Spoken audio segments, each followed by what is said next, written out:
સુરત શહેરના કતારગામ વિસ્તારમાં જ્વેલર્સમાં ગ્રાહકના સ્વાંગમાં ઘૂસેલા યુવકે ગન પોઇન્ટ પર લૂંટનો પ્રયાસ. સુરતમાં કાયદા વ્યવસ્થાની સ્થિતિને પડકાર ફેંકતા એક યુવકે જ્વેલર્સની દુકાનમાં લૂંટની કોશિશ કરી હતી.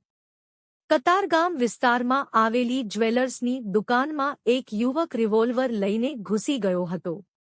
લૂંટના ઇરાદે આવેલા યુવકને જોઈને જ્વેલર્સનો સ્ટાફ ગભરાઈ ગયો હતો.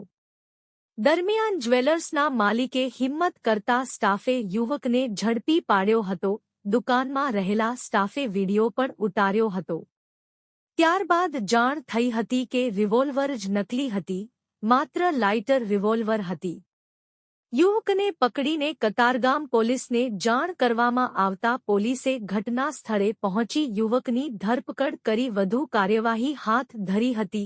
યુવકનું નામ વિક્રમ દાનાભાઈ કાંગડ અને તેની ઉંમર 19 વર્ષ હોવાનું જણાવ્યું હતું.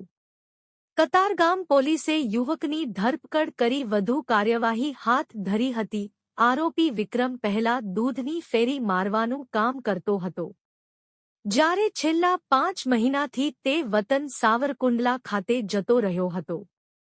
હાલ વિક્રમ બેકાર છે અને કોઈ કામ ધંધો કરતો નથી. સુરતમાં તે તેના મામાના દીકરા સાથે રહે છે.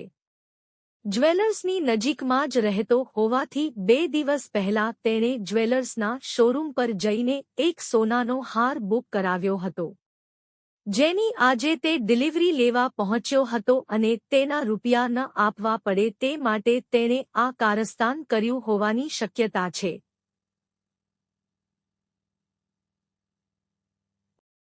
સુનિલ ગાંજાવાલા, સુરત.